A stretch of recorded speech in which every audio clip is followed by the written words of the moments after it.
Last night at around 11 p.m., I was going for a walk around my neighborhood. My town is relatively safe, so I didn't feel that I was in any danger. I had been walking for around 5 minutes when a pale woman with blonde hair and a white dress caught my eye from across the street. She was about my height and looked to be around my age too. I didn't pay attention to her after I first noticed her. After I circled the block again, she was on the same street a couple feet in front of me. She was standing on the curb, staring at the cars passing by. It was a main road, so it was still fairly busy even at this hour. I said hello to her, and she looked at me. I couldn't see her face very well, but from what I could tell, she had no pupils or color in her eyes. She just stared at me. After a few seconds, I asked if she was okay. She didn't answer, but simply pointed at the road. I was really confused and didn't understand. As a car was about to pass us on the street, she stepped in front of it. The car slammed into her, but somehow it didn't make a sound. The driver immediately stopped and jumped out. He was a man in his mid-20s. We both spoke about it, freaking out. He called the police, and I went around the car to see the state of the girl. Once I circled around the car, she was gone. Not gone as in dead. Gone as in she just wasn't there. The blood on the road was gone too, but the blood on his car remained. After the police arrived, they concluded that it was just some hoax by a kid and some guy who went along with it. The blood on the car was tested, and they determined that it was just red paint. With that, the case was closed. I'm still not sure if what happened was real. I don't believe in the paranormal, but this one is hard to explain. I may never understand what took place on that evening, and some part of me hopes that I never will.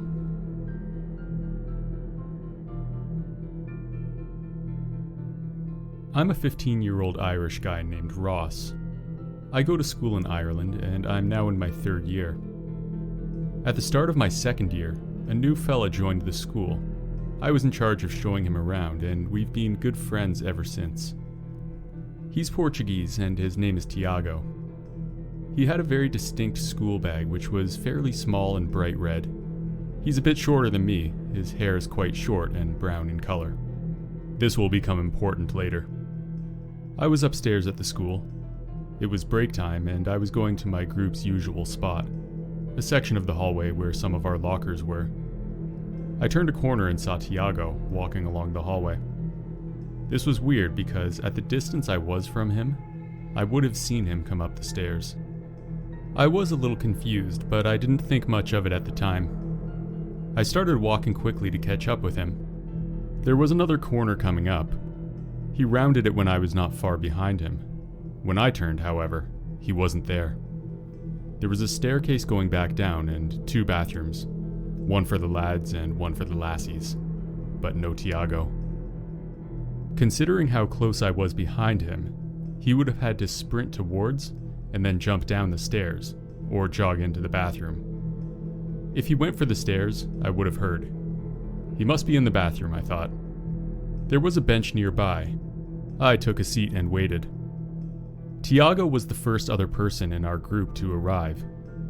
He rounded the corner and put his bag down. It was then that I realized that he didn't come out of the bathroom. "Have you already been over there?" I asked. "No, I just came from the gym." The gym was in the opposite direction, and he had no reason to lie. "I know what you must be thinking. It was someone else. First of all, the person I saw looked exactly the same as my friend from the back. Second, no one else in the school has that bag. Third, the only place that the person could have gone without sprinting down the stairs would have been into the bathroom, and no one came out of the bathroom that I didn't see enter it. Finally, my friend is a fairly distinct character. Not many people have the same body type as him. This may not be the most horrifying story in the world, but I do believe it to be due to a glitch in the Matrix.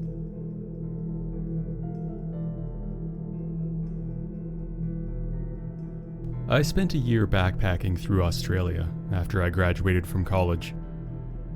I had my ups and downs while I was there.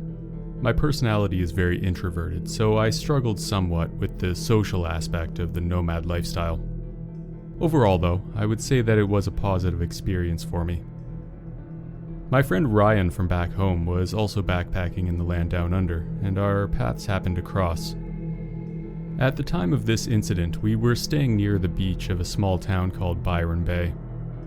We decided to stay at a campground since we already had camping gear and we were happy to save the money.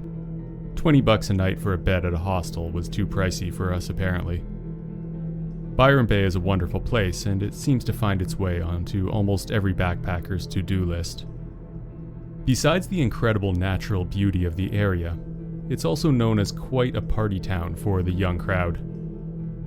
The party scene didn't interest me much, to be honest, but back then, I would at least try to be more social. Ryan and I decided to go to a bar one night. It was about a 45-minute walk down mostly country roads to get to the main area of the town. We managed to get there before dark, which was good because the roads were mostly unlit. We paid no consideration, however, to how we were going to get back. Smart, I know. We spent the evening drinking mediocre beer and suffering through the head-pounding effects of music that was way too loud for me. By the time we left, it was after midnight. It was, of course, too dark to walk back the way we came. After some discussion, we decided that since our campground is on the beach, all we would need to do is walk along the water until we saw the bright neon sign that hangs above the main entrance. I suppose we could have taken a taxi, but we were both very cheap and stingy with money. Also, the beauty of the beach under the moonlight was far too tempting to pass up.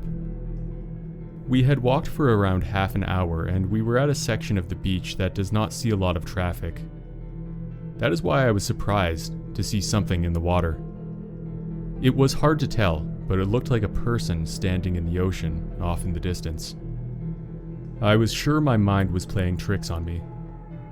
I'm definitely not a believer in the supernatural, so I was not too concerned about that.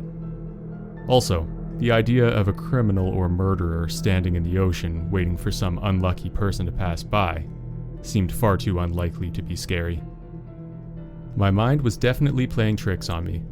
The combination of alcohol and exhaustion was causing me to see things that weren't there. Looking to set my mind at ease, I asked Ryan, "Do you see that?" "See what?" he replied. Then I pointed out to where I thought I could see a man standing in the water probably 100 or 200 meters ahead of us, just off the shore. "I don't think so," he muttered. At this point it was far enough that neither of us were sure if there was anything there. We kept walking and after another minute, Ryan said, "Oh, now I see it. It looks like a guy standing in the ocean."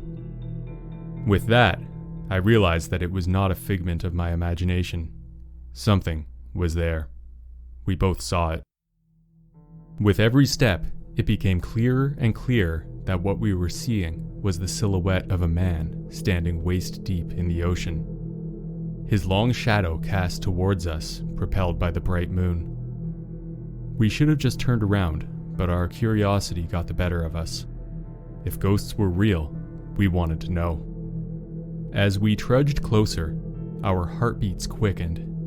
It was now undeniable. We were looking at the dark figure in the shape of a man. As we approached, he turned around and spoke to us. "How you going, mates?" said the man as he adjusted his fishing pole. Stunned by a mixture of relief and confusion, Ryan squeezed out an awkward, "Good. I guess the best fish come out at night." We looked at each other, embarrassed at how frightened we were. We had a few good laughs as we walked the rest of the way to the campground. I have always considered myself a man of science and that I need evidence to accept extraordinary things.